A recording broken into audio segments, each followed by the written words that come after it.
अस्सलामुअलैकुम सामीन। 8 जुमादल ऊला की तारीख शुरू हो चुकी है। 31 दिसंबर है। खबर का उन्वान है बीजेपी के वजीर पर खातून को छेड़खानी का इल्ज़ाम लगा।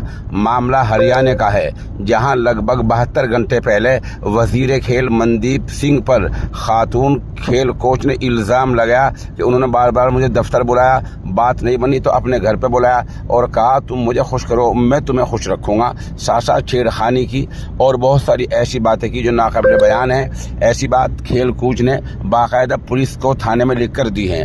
अब पता चला है कि हरियाणा के आला अफसर ने एक SIT तश्कील दी है, जिसमें एक IPS 2 IPS शामिल होंगे, एक और अफसर शामिल होगा और ये लोग मामले की जांच करेंगे। उधर मनदीप सिंह ने इस इल्ज़ाम से इनकार किया है और कहा वो पूरी सूरत हाल से वज़ीर आला को जल्दी आगाह करेंगे। लेकिन पता ये चला है कि वज़ीर आला मनोहर लाल खट्टर इस बारे में खामोश हैं और दूसरे वज़रा ने भी इस वज़ीर का साथ देने से इनकार कर दिया है। उधर पता चल रहा है कि आज दिन में हरियाणा के असम्बली स्पीकर से भी वज़ीर मौसूफ ने मुलाकात की है और उन्हें सूरत हाल से आगाह किया है। बहरहाल वजीर घिर चुके हैं और अगर आसपास के CCTV कैमरे की जांच हो गई और उनको खंगाला गया तो मामला कुछ का कुछ हो सकता है। फिलहाल वजीर मौसूफ ने इन तमाम इल्ज़ामात को बेबुनियाद बताया।